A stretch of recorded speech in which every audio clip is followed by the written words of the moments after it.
Ayan guys, ito po ang ating DIY na kalan. Ayan, DIY sa semento siya. Ayan, semento. Ay, nababak. Hindi pa siya masyadong tuyo guys. Oh, nababakbak pa siya. Oh, sumobra ng tapang to sa semento.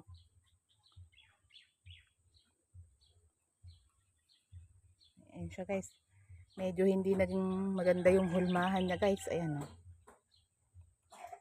Sobra liit nung ano.